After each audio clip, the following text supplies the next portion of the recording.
This is Physics 1020 and 1090, the lectures for Wednesday, March 25th.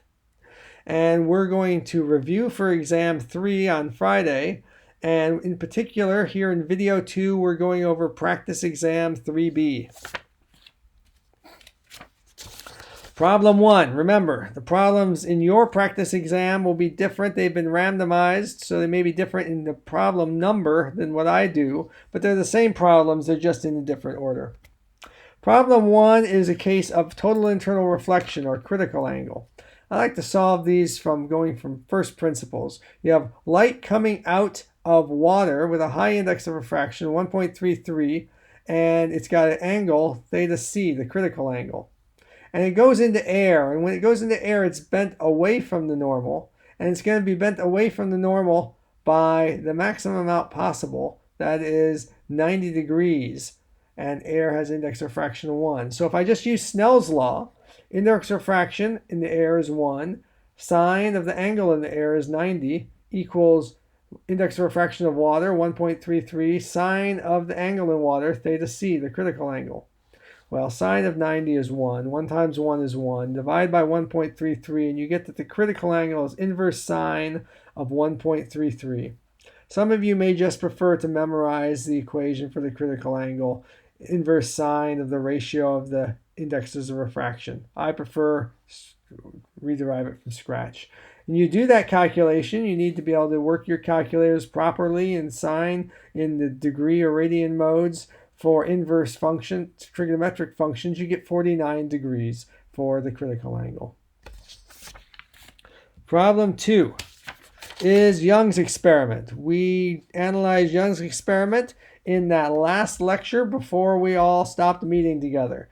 Young's experiment was the experiment that really proved the wave nature of light. You have light coming in. We know its wavelength, 660 nanometers. Hits a screen with 2 narrow slits. The slits are separated by 150 microns. Remember, in WebAssign, I can't use Greek letters. I would just write this out as a micron. That's 10 to the minus 6 meters. And it forms an interference pattern over here on the screen, a bunch of bright spots separated by dark spots, interference fringes, on a screen 3.3 meters away from our slits. And you can measure a distance from the central bright spot to another bright spot is going to be y. Now, the reason there's interference is because the light coming from this slit and the light coming from this slit travel different distances, and their path difference is going to be d sine theta, and that's equal to, you want it equal to 1 wavelength, or lambda. 1 wavelength will correspond to the difference between adjacent fringes. If you're asked for a difference between adjacent fringes, you can just set the integer m equal to 1, and you just get lambda. And we also found in class sine theta is the same as tangent theta, which is y over L, the screen distance. And you solve this for y, you get the distance y on the screen is lambda L over d. Lambda is 660 nanometers, or 660 times 10 to the minus 9 meters, times L, 3.3 meters, times 150 times 10 to the minus 6 meters for the slit separation. You get 0.0145 meters, or 14.5 millimeters for the distance between adjacent bright spots. Young's experiment. Next problem, number 3, is a spherical mirror. You don't have to analyze the 3 rays in this exam because there's no way to hand in pictures, but I still like to draw the 3 rays. It helps me make sure I know what I'm doing. This is going to be a concave mirror of focal length 40 centimeters and an object out here at 110 centimeters. We draw 3 rays. One's coming in flat and goes through the focal point. One comes in through the focal point, comes out flat. One comes in to the center and comes out symmetrically. Those all meet right here. So they all meet right there. We can immediately say some things. First of all, the light rays actually meet here. It's a real image. The light rays, if you put a piece of film here, you develop the image. It is an inverted image because clearly the image is upside down compared to the object. And the image is smaller than the object. It's minified. Now let's do this analytically. Focal point length 40 plus for a concave mirror, plus 40. Object distance out here to the left is 110 centimeters. You get the mirror equation, same as the thin lens equation. 1 over f is equal to 1 over object distance plus 1 over image distance. So you get 1 over 40 is equal to 1 over 110 plus 1 over the image distance. You subtract 1 over 110 from 1 over 40. You do remember to do that last reciprocal, so you get the image distance itself, 63 centimeters. Does it look right? This distance is 40. This looks like about half again as much. That's about 60. That looks about right. You can get the magnification by minus image distance over object distance, minus 63 over 110 or minus 0.57. Let's just check these numbers. This is a positive image distance that's consistent with a real image. This is a negative magnification that's consistent with an inverted image. And this is an absolute value of the magnification is less than 1. That's consistent with a minified image. You want to be comfortable doing these types of spherical mirror problems for objects outside the focal point, also for objects inside the focal point. And you also want to be comfortable for a convex mirror with a negative focal length. Problem 4, law of reflection. Now this problem, in some ways the physics is as easy as can be. The angle of reflection is equal to the angle of incidence. The problem is the geometry and explaining and describing this, because I can't draw you a picture in WebAssign. So I have to describe it in words. You have a horizontal mirror and a mirror that's nearly vertical at an angle of 80 degrees relative to the horizontal mirror. Light comes in and is specified to be an angle of 60 with respect to the mirror itself. And this angle is 80, which the two mirrors meet. And now we have to try to figure out what this angle is, theta. Well, if this angle is 60, then this dotted line by construction is perpendicular. That means this angle is 30. The angle of incidence equals the angle of reflection. This angle is 30. And since that's 90 degrees by construction, this angle is 60. In other words, if that angle is 60, that angle is 60 for reflection. Now, you have 60 degrees here, 80 degrees here. Let's find what this angle is. This angle, well, we know that the sum of the angles in a triangle is 180. So 180 minus 80 minus 60 tells you that this angle here is 40. Law of reflection says this angle is 40. You get a 40 degrees with respect to this horizontal mirror. Law of reflection. Problem 5. We're trying to diagnose the proper lens for somebody with a vision problem. In this case, they have myopia. That is, they're nearsighted. They can see objects close by. They can't see distant objects. The way you can treat myopic person is to give them a diverging lens. So we expect the focal length to be negative. We want to be able to see distant objects. So you have an object that's a long ways away, say infinity, and we want to place it, the image of that object, at the far point, because we can see objects at the far point. You can't see them farther away. So you want to place it 7 meters, but it's 7 meters over here to the left. That is, all the time, whenever you have a diverging lens, it always produces a virtual image over here on the left. And that's going to correspond to a negative image distance. So you want a negative 7 meters for the image distance. Then we use the thin lens equation. 1 over f is 1 over d object plus 1 over d image. So 1 over d object, that's 1 over infinity, which is 0. And that just means 1 over f is equal to 1 over 1 minus 7. So f is in minus 7 meters.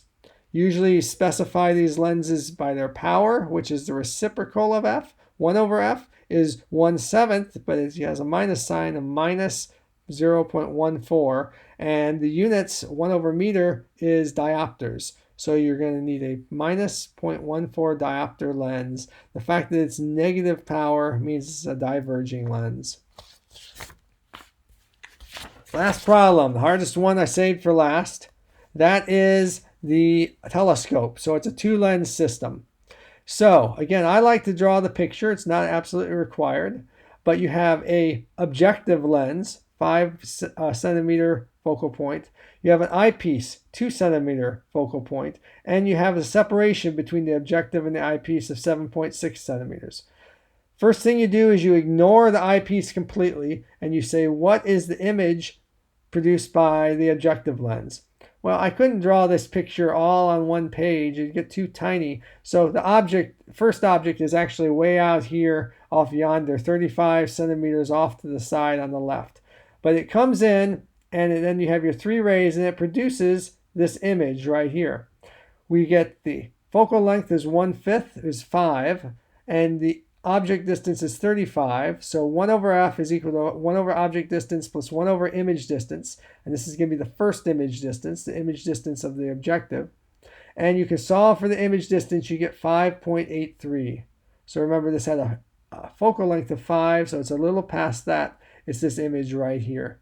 The magnification for the first lens is going to be minus 5.83 over 35, or about a minus a 6. It's upside down. Now what do? Well, you say, okay, this is my first image is becoming my second object. So you ignore the objective and you say, what image do I get of this object here? Well, if you know that this is 5.83, and you know that the total distance between the two lenses is 7.6, then you can get the image distance is going to be 1.77 from the eyepiece to this image. So let's go and let's look at what the rays look like for the eyepiece. Here's that same image, which is now our second object. Over here, it's just inside the focal point because this eyepiece had a focal length of 2. So what you're going to get is a virtual image. You can draw your rays. This is the same rays you get for standard magnifying glass. And you can get a virtual inverted magnified image, final image. We can do this problem. 1 over the focal length, or 1 over 2, equals 1 over the image distance, 1 over 1.77. It's a positive image distance because it's to the left of the eyepiece, plus 1 over the image distance, di2. You do the calculation, di2 comes out as minus 15.1 centimeters. By the way, if you don't use a lot of significant figures in your intermediate calculations, it's easy to get a number that's a little bit off from what it's supposed to be. I don't give answers in the multiple choice questions that are real close, so if you get something close, it should be obvious which answer to choose. Minus 15 is a virtual image way over here. The magnification from the second lens is a minus, and image distance also has a minus sign, so minus 15.1 over 1.77 gives you 8.55. So the final image is, well, first let's get the final magnification. It's the product of the M1 and M2, and you get a minus 1.45.